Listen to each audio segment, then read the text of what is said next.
جو خدا کو نہیں مانتا یا مانتا ہے لیکن خدا کی صفات اور اس کے مقتضیات کو نہیں تسلیم کرتا۔ یہ کائنات تو بہرحال ایک حقیقت کے طور پر ہمارے گرد و پیش پہ موجود ہے اور یہ سوالات پیدا کرتی ہے۔ یہ بہت سے معاملات ہمارے سامنے اس طرح رکھ دیتی ہے کہ انسانی شعور ان کی کنہ کو سمجھے بغیر مطمئن نہیں ہو سکتا۔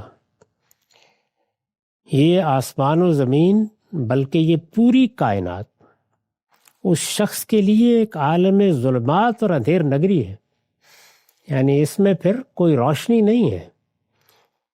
یہ ایک مٹی کا، مادے کا، عناصر کا ڈھیر ہے جس میں اگر کچھ ہو رہا ہے تو وہ میرے لیے، آپ کے لیے بے معنی ہے۔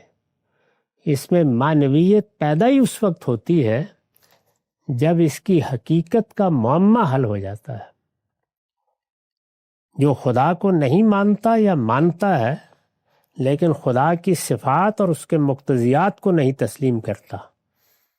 خدا کو ماننے کی ایک صورت وہ بھی ہے جو فلسفیوں نے اختیار کی کہ یہ عالم چونکہ علت و معلول کے ایک سلسلے میں بندھا ہوا ہے تو اس کے خاتمے پر انسانی عقل عاجز ہے، وہ اس کا افتقار یا اس کی احتیاج محسوس کرتی ہے کہ ایک محرک اول یا ایک علت العلل کو یا ایک فرسٹ کاز کو مان لے۔ یہ خدا کو ماننا نہیں ہے۔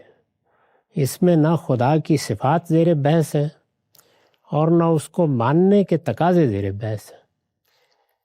وہ زندہ خدا جو حی و قیوم ہے، جو کائنات کا خالق ہے، جو اس کا رب اور پروردگار ہے، جو ایک ایک ذرے کو براہ راست دیکھ رہا ہے، جو ہماری دعائیں سنتا اور ہمارے ساتھ ایک زندہ تعلق میں رہتا ہے، یہ اس خدا کو ماننا نہیں ہے۔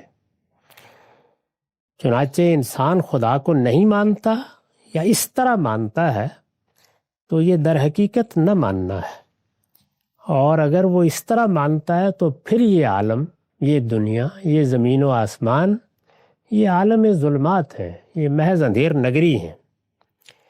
ایسا شخص یعنی جو خدا کو اس طرح نہیں مانتا جس طرح پیغمبروں نے اس کا، اس کی ذات کا، اس کی صفات کا اور اس کے سنن کا تعارف کرایا ہے، ایسا شخص نہ یہ جان سکتا کہ یہ دنیا کہاں سے آئی ہے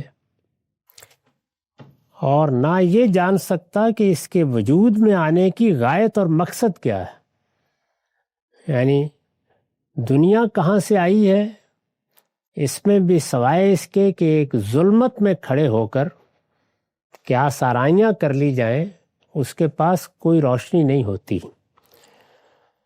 اور خود اپنے آپ کو بھی جب وہ دیکھتا ہے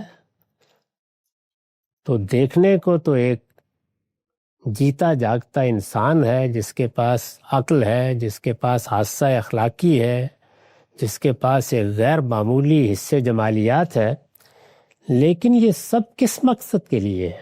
اس کی کیا غایت ہے؟ اس کا خود اس کائنات کے ساتھ اور ہم انسانوں کے ساتھ باہمی طور پر کیا تعلق ہے؟ تو ایک بے غایت اور ایک بے مقصد سی چیز ہے۔ لوگ پیدا ہو رہے ہیں، آ رہے ہیں، مٹی میں مل رہے ہیں، ان کے اندر کیا ہے، ان کے باہر کیا ہے، ان کی تمنائیں کیا ہیں، ان کی آرزوئیں کیا ہیں، ان کے اندر کی شخصیت اور باہر کی شخصیت میں کوئی توازن قائم ہوتا ہے، ان سب چیزوں سے آدمی اپنے آپ کو بیگانہ کر لے تو جی سکتا ہے، ورنہ اس کو کسی سوال کا جواب بھی نہیں ملتا۔ وہ خود اپنے متعلق بھی یہ فیصلہ نہیں کر سکتا کہ اس کا مقصد وجود کیا ہے۔ یعنی میں اگر انسانوں کے معاملے سے اپنے آپ کو غیر متعلق بھی کر لوں تو میری ایک ذات ہے، میری ایک شخصیت ہے، مجھے پیدا کیا گیا ہے، میں شعور کے ساتھ وجود پذیر ہوا ہوں، میرا مقصد وجود کیا ہے؟ یہ ایک بڑا سوال ہے۔ انسان اس سے گریز کر کے جی سکتا ہے، لیکن یہ اسی طرح ہے کہ کسی خطرے کو دیکھ کر ریت پہ سر چھپا لیا جائے۔ سوالات اپنی پوری قوت کے ساتھ موجود ہیں اور انسان کی ناتمامی پر اس طرح سامنے کھڑے ہو جاتے ہیں کہ ان سے کوئی عاقل آنکھیں چرا نہیں سکتا۔ وہ اس دنیا میں یعنی وہ اپنا مقصد وجود بھی نہیں جان سکتا، اور یہ بھی نہیں جان سکتا کہ وہ اس دنیا میں مطلق العنان اور شتر بے مہار ہے یا پابند و محکوم، یعنی اس کی حیثیت کیا ہے۔ یہ علم، یہ عقل، یہ شعور، یہ حس جمالیات، یہ حادثہ اخلاقی، یہ سب دے کر اس کو چھوڑ دیا گیا ہے۔ یعنی دنیا میں اپنے مفادات کو سامنے رکھ کر جو رائے چاہے قائم کر لے، جو طریقہ چاہے اختیار کر لے، کیا یہی کیا گیا ہے؟ یا وہ کسی کے سامنے جواب دہ ہے، اپنے اخلاقی وجود کے لحاظ سے جواب دہ ہے؟ وہ جو فیصلے کرتا ہے ان فیصلوں پر کوئی حکم لگایا جا سکتا ہے۔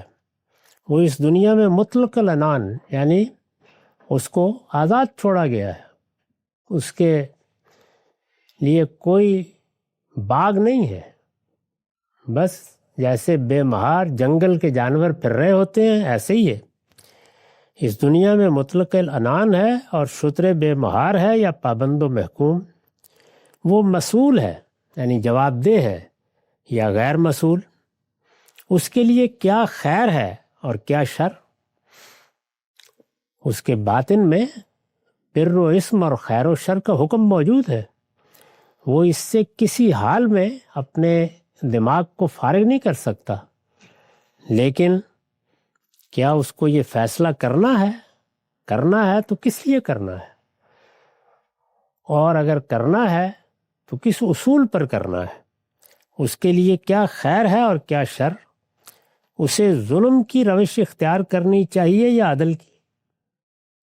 انسان کو بنائے اس طرح گیا ہے کہ اس کے ہاتھ میں ظلم کا اختیار بھی ہے، اور وہ فیصلہ کر لے کہ اسے انصاف کرنا ہے، احسان سے کام لینا ہے، تو اس کے لیے بھی اس کو ارادہ دیا گیا ہے، اختیار دیا گیا ہے، تصرف کی قوت دی گئی ہے۔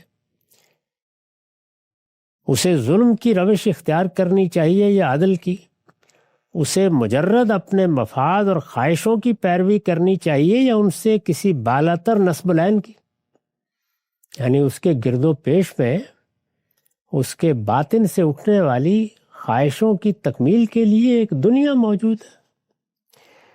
اس کے مفادات بھی ایک ایک چیز سے وابستہ ہوتے ہیں، اسے کھانا ہے، پینا ہے، اپنی معیشت کو ترقی دینی ہے، اپنے لیے سہولتیں پیدا کرنی ہے، مفادات ہی مفادات ہیں۔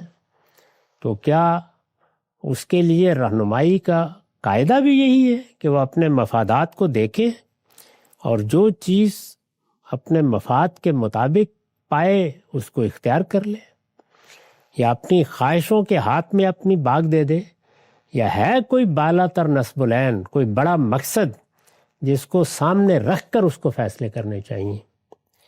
ان سوالوں کے صحیح جواب ہی پر صحیح اور کامیاب زندگی کا انحصار ہے۔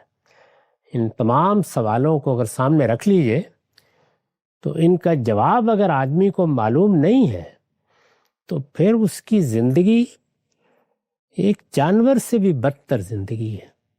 جانور بھی اپنی جبلتوں کے تقاضے پورے کر لیتے ہیں، کھا لیتے ہیں، پی لیتے ہیں، اپنی حفاظت بھی کر لیتے ہیں، پھر وہ بھی اسی سطح پہ زندگی بسر کر رہا ہے۔ اس کے سامنے پھر نہ کوئی نصب العین ہے، نہ کوئی مقصد، نہ کوئی ہدف، نہ اپنی ناتمامی کا کوئی علاج، اور نہ اپنی غایت کے لیے کوئی طلب، نہ اس کے لیے جد و جہد کے داعیات۔ پھر سب چیزیں ختم ہو جائیں گی، دو ہی چیزیں باقی رہ جائیں گی، ایک اس کے مفادات اور اس کی خواہشیں، انہیں پورا کرنا ہے۔ ان سوالوں کے صحیح جواب ہی پر صحیح اور کامیاب زندگی کا انحصار ہے، لیکن جو شخص خدا کو نہیں مانتا وہ ان سوالوں کا صحیح حل نہیں پا سکتا، قیامت تک نہیں پا سکتا، اس لیے کہ اس کو پانے کی پھر کوئی راہ ہی باقی نہیں رہتی۔ کسی چیز کے لیے کوئی بنیاد قائم کرنا ممکن نہیں رہتا۔ وہ اندھیرے میں اندھے بھینسے کی طرح بھٹکتا پھرتا ہے، اور بالآخر ایک دن کار ہلاکت میں گر کر اپنے کیفر کردار کو پہنچ جاتا ہے۔ یہ نتیجہ نکلتا ہے۔